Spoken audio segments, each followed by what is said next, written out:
Olá, queridos alunos, sejam bem-vindos a mais uma aula aqui no canal André Bio. Eu sou o professor André e hoje vamos entrar em um dos temas mais fundamentais da biologia celular, a conversão de energia. Depois de estudarmos o tráfego intracelular, agora mudamos o foco para entender como a célula converte energia dos nutrientes em energia renovável. Na aula de hoje, vamos entender a organização básica da mitocôndria, o papel de suas membranas e a importância das cristas para o funcionamento dessa organela. Também veremos, de forma geral, como ela participa da produção de energia e se integra a diferentes processos metabólicos do corpo. E se estiver curtindo a aula, já deixa o like, se inscreve e ativa o sininho. Isso fortalece o canal e ajuda esse conteúdo a chegar a mais estudantes e profissionais da saúde. E os nossos objetivos de hoje são: entender como a mitocôndria produz ATP por meio da respiração celular e da quimiosmose. Reconhecer a estrutura e a organização funcional da mitocôndria, incluindo membranas, cristas e matriz. Compreender o fluxo de elétrons, o bombeamento de prótons e a formação do gradiente eletroquímico. Identificar como a mitocôndria integra o metabolismo celular, participando da biossíntese e do transporte de elétrons. Relacionar a função mitocondrial à evolução, eficiência energética e a importância para a saúde e doenças. Vamos direto ao ponto. A mitocôndria é a usina de energia da célula eucariótica. Sem um fluxo constante do ATP, que ela produz via fosforilação oxidativa, processos vitais simplesmente parariam. É a organela que queima combustíveis derivados dos alimentos para gerar energia química que nos mantém vivos. Agora, por que ela é tão autônoma? A resposta está na sua origem. A teoria endossimbiótica propõe que mitocôndrias evoluíram de bactérias primitivas que foram englobadas por uma célula maior. A prova mais contundente disso é o mecanismo que elas usam para fazer ATP, o acoplamento quimiosmótico, que é essencialmente o mesmo mecanismo usado por bactérias atuais. Já entrando no mecanismo, a primeira etapa é a criação de uma bateria. O combustível inicial são os elétrons de alta energia, entregues pela molécula de NADH. Conforme esses elétrons descem uma escada energética na cadeia transportadora, a energia liberada é usada para bombear prótons H+, para o espaço intermembranas. Isso cria um gradiente eletroquímico, uma forma de energia potencial armazenada, pronta para ser usada. A segunda etapa é o giro da turbina. A enzima ATP sintase permite que os prótons fluam de volta para a matriz, rio abaixo, seguindo seu gradiente. Esse fluxo de prótons, chamada de força protomotriz, fornece a energia mecânica que faz a enzima girar. Esse movimento rotacional é acoplado diretamente à síntese de ATP, a partir de ADP e fosfato. É a conversão pura de um gradiente iônico em ligação química de alta energia. E para que todo esse fluxo de elétrons não pare, precisamos de um aceptor final. Esse é o papel do oxigênio. No final da cadeia, os elétrons, já com baixa energia, são combinados com oxigênio e prótons para formar a água. E é por isso que respiramos oxigênio. Sem ele para receber esses elétrons, a cadeia transportadora para, o gradiente não é formado e a produção de ATP entra em colapso. O primeiro ponto que precisamos desmistificar é a imagem da mitocôndria como um grãozinho imóvel. Ela é, na verdade, uma organela incrivelmente dinâmica. Ela se move, muda de forma, se divide e se funde constantemente. Essa dinâmica não é aleatória, ela é guiada por interação direta com o citoesqueleto de microtúbulos. Além disso, ela forma contatos físicos importantes com o retículo endoplasmático, que são plataformas para comunicação celular. Essa mobilidade tem um propósito claro: eficiência. A mitocôndria se posiciona estrategicamente onde a célula mais precisa de energia. Em um neurônio, ela viaja por centímetros pelo axônio para suprir as sinapses. Em uma célula muscular, ela se alinha entre as miofibrilas, como uma tomada, bem na fonte do consumo, e no espermatozoide ela se enrola no flagelo para fornecer energia do nado. Agora, vamos à importância evolutiva. A aquisição da mitocôndria foi um dos eventos mais importantes na história da vida. Sem ela, as células animais modernas estariam confinadas à ineficiente glicólise anaeróbica para obter o ATP. A mitocôndria, com sua capacidade de realizar respiração aeróbica, foi um divisor de águas que permitiu o surgimento de organismos maiores, mais complexos e com maior demanda energética. E por que a respiração aeróbica é tão revolucionária? Porque ela permite explorar completamente a energia potencial dos alimentos. Enquanto a glicólise quebra a glicose em piruvato com um rendimento baixo, a mitocôndria pega esse piruvato e oxida totalmente em CO2 e água. Esse processo, que depende do oxigênio como aceptor final de elétrons, gera incríveis 15 vezes mais ATP por molécula de glicose. Por fim, é fundamental entender que a mitocôndria não trabalha isolada. Sua interação física com o retículo endoplasmático cria domínios de membrana especializados. Nesses pontos de contato, ocorre uma troca eficiente de lipídios para a biogênese de membranas e, crucialmente, o retículo endoplasmático marca o local onde a mitocôndria irá se dividir, controlando sua distribuição e número na célula. A mitocôndria possui uma arquitetura fundamental, baseada em duas membranas, uma externa e uma interna. Essa característica é uma herança evolutiva das bactérias, que possuem estruturas similares e é a base para toda a sua complexidade funcional. Cada uma dessas membranas tem uma composição e um papel completamente diferentes.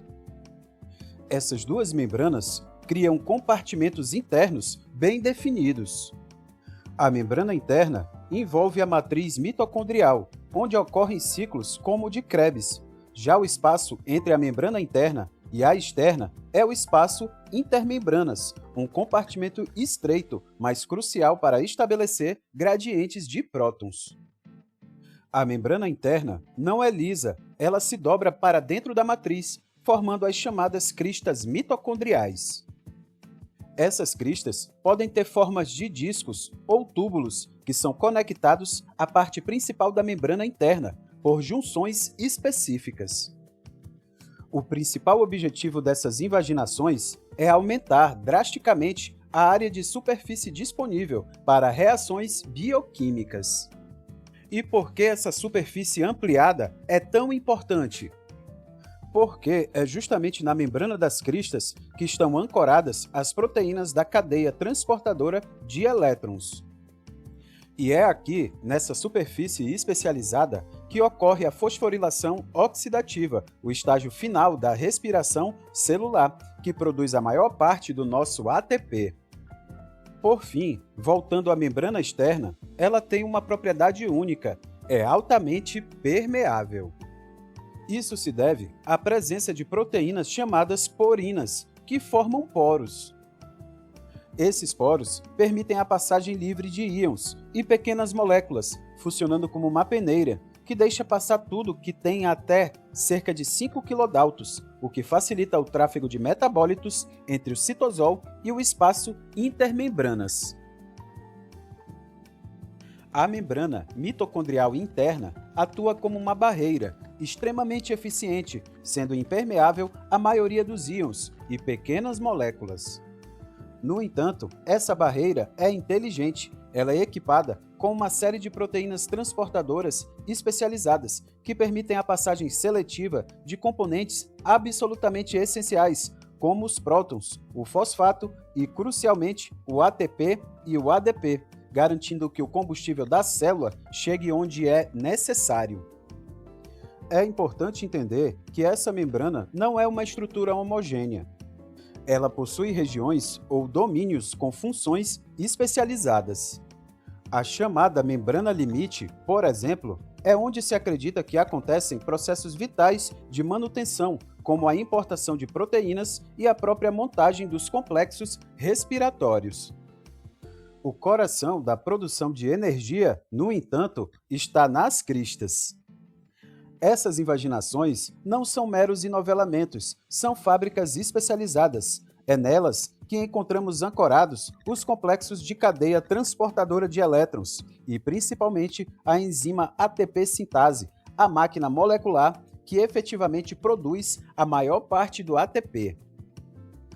Para manter essa especialização, existem nas junções das cristas complexos proteicos que atuam como guardas e âncoras. Eles criam uma barreira de difusão que impede que proteínas das cristas se misturem com as da membrana limite, mantendo os domínios funcionalmente segregados. Além disso, esses complexos ajudam a ancorar fisicamente as cristas à membrana externa, garantindo a integridade estrutural da organela. E por que essa estrutura em cristas é tão vantajosa? A resposta é pura eficiência. Ao se dobrar intensamente, a membrana interna aumenta exponencialmente a sua área de superfície. Considerando que cerca de 75% do peso da membrana das cristas é composto por proteínas, esse design garante o máximo de espaço possível para acomodar a maquinaria da fosforilação oxidativa. Tudo começa com o combustível. Seja o piruvato vindo dos açúcares ou os ácidos graxos provenientes dos lipídios, todas essas moléculas precisam ser importadas para a matriz mitocondrial. Uma vez dentro, elas passam por um processo de preparação, sendo convertidas em uma molécula-chave universal, o acetil-CoA. É como se a matriz fosse um porto onde diferentes tipos de carga são embalados e padronizados para o próximo passo. Esse acetil-CoA é então canalizado para o ciclo do ácido cítrico, ou ciclo de Krebs, que ocorre integralmente na matriz. A função principal desse ciclo é oxidar completamente o acetil-CoA. O produto mais importante dessa oxidação não é o ATP, mas sim elétrons de alta energia, que são capturados por uma molécula transportadora, o NAD+, transformando em NADH. Pense no NADH como um cartão de memória USB, carregado com energia potencial. Esse cartão de NADH, agora carregado, viaja até a membrana mitocondrial interna. Lá, ele doa seus elétrons para a cadeia transportadora de elétrons, que já está embutida na membrana. É a transferência desses elétrons que irá fornecer a energia necessária para bombear prótons e, por fim, acionar a ATP sintase para produzir ATP através do acoplamento quimiosmótico.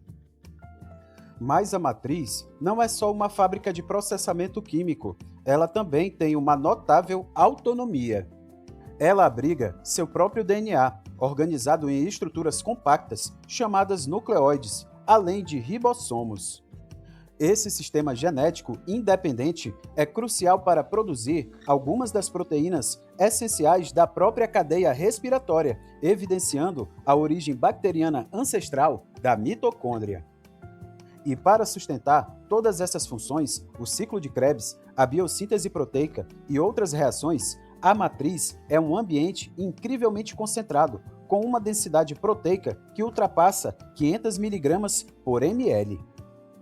Essa cidade superlotada é fundamental, pois coloca todas as enzimas e substratos necessários em proximidade imediata, acelerando drasticamente as reações e tornando todo o processo de produção de energia extremamente eficiente.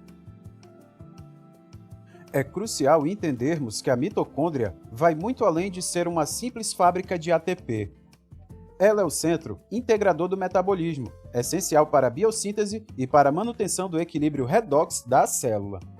Para a glicólise continuar produzindo energia, ela precisa constantemente regenerar o NAD+, a partir do NADH, e é a mitocôndria que resolve esse problema. No entanto, surge um grande obstáculo logístico. A membrana mitocondrial interna é uma barreira seletiva e é completamente impermeável ao NADH gerado no citosol. Se o NADH não pode entrar, como os elétrons que ele carrega chegam até a cadeia transportadora de elétrons que está dentro da matriz, a célula precisa de um sistema de entrega inteligente. A solução evolutiva para isso foram os chamados lançadores.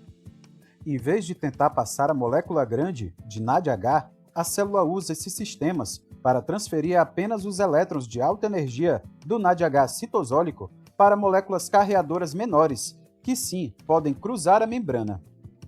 O primeiro sistema, o lançador malato-aspartato, é como um serviço de entrega mais sofisticado.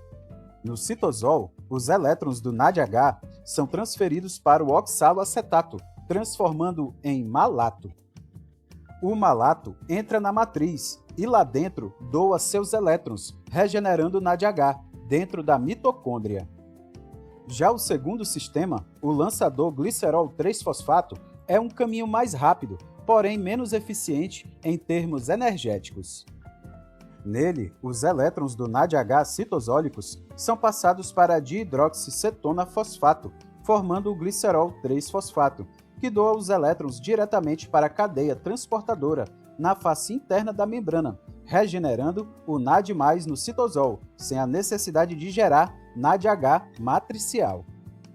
Diferentes tecidos preferem um ou outro sistema, dependendo de sua necessidade energética. Para a célula crescer e se dividir, a biossíntese no citosol não depende apenas de ATP. É uma demanda dupla. Ela também precisa do poder redutor na forma de NADPH para doar elétrons nessas reações e de esqueletos de carbono, que são os blocos de construção fundamentais. Geralmente, a principal fonte desse NADPH é a via das pentoses fosfato, que opera em paralelo à glicólise. No entanto, quando a célula está em um estado alimentado, com nutrientes e ATP em abundância, a mitocôndria assume um papel biosintético crucial, completando esse fornecimento. Nesse cenário de abundância, o ciclo do ácido cítrico na matriz mitocondrial produz citrato em excesso. E esse citrato não fica acumulado, ele é exportado ativamente para o citosol. Esse é um sinal-chave de que a célula está em modo de crescimento, redirecionando metabólitos da produção de energia para a biossíntese. Uma vez no citosol, o citrato sofre uma clivagem, regenerando o acetil-CoA e o oxaloacetato. O oxaloacetato segue uma série de reações que culminam na produção do NADPH, ou seja, a própria mitocôndria, ao exportar o citrato, fornece não apenas o precursor de carbono, mas também parte do poder redutor necessário para utilizá-lo. E qual é o destino final disso? O acetil-CoA citosólico é o substrato essencial para a síntese de ácidos graxos e colesterol. Esse fluxo contínuo é absolutamente vital para a construção de novas membranas celulares durante a proliferação. É por isso que mutações que hiperativam esse caminho são tão comuns em células cancerosas, pois ele alimenta diretamente o crescimento celular descontrolado. Vamos expandir mais um pouco a nossa visão sobre as mitocôndrias. Ela é uma central de processamento de resíduos e de sinalização. No fígado, dois passos cruciais do ciclo da ureia, que desintoxica a amônia, acontecem dentro dela. Além disso, ela funciona como um tampão de cálcio, capturando íons liberados pelo retículo endoplasmático e sarcoplasmático, um papel vital na sinalização celular, que, quando desregulado, está ligado a processos como apoptose e neurodegeneração. Em condições de estresse nutricional, como o jejum, a mitocôndria demonstra sua versatilidade. Ela passa a importar e oxidar aminoácidos derivados da quebra de proteínas, convertendo-os em NADH para a produção de ATP. Isso garante um suprimento contínuo de energia quando os carboidratos estão escassos. Aqui está uma função muitas vezes subestimada. A mitocôndria é uma fábrica de cofatores essenciais. Ela é o local de síntese dos grupos M, que estão no centro das hemoglobinas e citocromos e dos grupos ferro e enxofre, que são críticos não só para a cadeia respiratória, mas também para a estabilidade do nosso DNA nuclear. Disfunções aqui estão diretamente ligadas à instabilidade genômica do câncer. A mitocôndria não é apenas uma organela envolvida por membranas, ela é uma construtora ativa dessas membranas.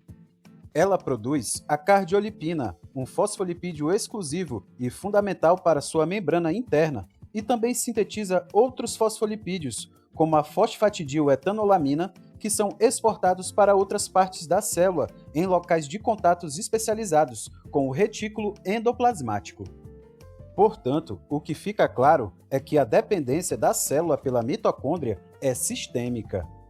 Suas funções vão muito além do ATP, integrando o metabolismo energético, biossíntese, sinalização e manutenção genômica. E é por isso que sua disfunção não causa apenas a falta de energia, mas está na raiz de doenças complexas, como o câncer e doenças neurodegenerativas. Toda a maquinaria oxidativa que estudamos só funciona porque temos um aceptor final de elétrons, o oxigênio. É ele, no final da cadeia respiratória, que recebe os elétrons e se combina com prótons para formar água. Essa reação altamente favorável é o motor que puxa todos os elétrons através da cadeia. Sem o oxigênio, o fluxo para e a produção de ATP entra em colapso. A grande questão é como a energia química dos elétrons do NADH se transforma na energia química do ATP. A célula não converte uma molécula diretamente na outra. Em vez disso, ela primeiro transforma essa energia em uma forma intermediária, um gradiente eletroquímico de prótons, conforme a gente já vem aprendendo. Esse gradiente é construído de forma ativa. Conforme os elétrons passam pelos complexos da cadeia respiratória, parte da energia liberada é usada para bombear prótons H+, da matriz para o espaço intermembranas. Isso cria uma dupla diferença, uma de concentração e uma de carga, que juntas formam uma força protomotriz. Agora vem o acoplamento propriamente dito. A enzima ATP sintase funciona como uma turbina molecular. O gradiente criado gera uma força imensa para os prótons retornarem à matriz. Esse fluxo de H+, através da ATP sintase, força uma rotação mecânica em seu complexo enzimático, que, por sua vez, acopla essa energia mecânica à reação química de fosforilação do ADP em ATP. A genialidade desse sistema está na sua eficiência. Se a reação do hidrogênio com o oxigênio ocorresse de uma vez, como em uma explosão, toda a energia seria liberada na forma de calor. Ao dividir o processo em pequenas etapas na cadeia respiratória, a célula consegue capturar quase metade da energia livre em uma forma utilizável, o ATP, em um processo controlado e altamente eficiente. Imaginem uma bola rolando ladeira abaixo. É assim que os elétrons se comportam na cadeia respiratória. Eles partem do NADH, uma molécula com alto potencial de doar elétrons, e fluem espontaneamente por uma série de cerca de 15 transportadores, cada um com uma afinidade por elétrons maior que o anterior, até chegarem ao aceptor final, o oxigênio, que tem a maior afinidade de todos. Agora, a célula precisa capturar essa energia que está sendo liberada. E ela faz isso usando 3 grandes complexos proteicos na membrana, como bombas. Conforme os elétrons passam por esses complexos, parte da energia liberada é utilizada para bombear ativamente prótons H+, da matriz, que é um compartimento interno, para o espaço intermembranas. Esse bombeamento tem 2 consequências físicas imediatas. Primeiro, ele cria uma diferença de concentração, tornando o espaço intermembranas mais ácido do que a matriz. Esse é o gradiente de pH. Em segundo, como cargas positivas estão sendo removidas da matriz, ela fica negativa em relação ao espaço intermembranas. Esse é o potencial de membrana. Juntos, o gradiente de pH e o potencial de membrana se somam para formar o gradiente eletroquímico total, que chamamos de força protomotriz. É como uma barragem hidroelétrica. Há uma diferença de altura, a concentração e uma pressão, a voltagem, que combinadas criam uma força tremenda da ordem de 180 mV, que puxa os prótons de volta para a matriz. E para que serve essa força? Sua função mais famosa é girar a ATP sintase, como uma turbina, para sintetizar o ATP. Mas ela é multifuncional. Essa mesma força também é usada para importar moléculas essenciais, como o fosfato e o piruvato, para dentro da mitocôndria, contra o seu gradiente de concentração, demonstrando que esse gradiente é uma moeda energética versátil. Veja tudo resumido nessa animação. Os elétrons vindo do NADH entram na cadeia transportadora de elétrons e passam sequencialmente por proteínas da membrana interna da mitocôndria, cada uma com uma afinidade maior que a anterior. À medida que avançam, essas proteínas bombeiam prótons para o espaço intermembrana, criando um gradiente. No final da cadeia, os elétrons chegam ao oxigênio, que os aceita e forma água. Essa etapa libera energia, que será usada pela ATP sintase para produzir ATP. Para encerrar a nossa aula, vamos revisar os 5 pontos centrais. Primeiro, entendemos que a produção de ATP depende do acoplamento entre o fluxo de elétrons e o bombeamento de prótons, criando a força protomotriz. Depois, vimos que a organização estrutural da mitocôndria, com 2 compartimentos e 2 membranas, é essencial para que esse processo funcione com eficiência máxima. Também estudamos como as cristas aumentam a área da cadeia transportadora de elétrons e para a ATP sintase, permitindo uma produção elevada de ATP. Em seguida, exploramos como a matriz processa combustíveis como o piruvato e ácidos graxos, gerando NADH para abastecer a respiração celular. E, por fim, discutimos como a mitocôndria integra inúmeros processos metabólicos e como suas disfunções estão associadas a diferentes doenças e alterações fisiológicas.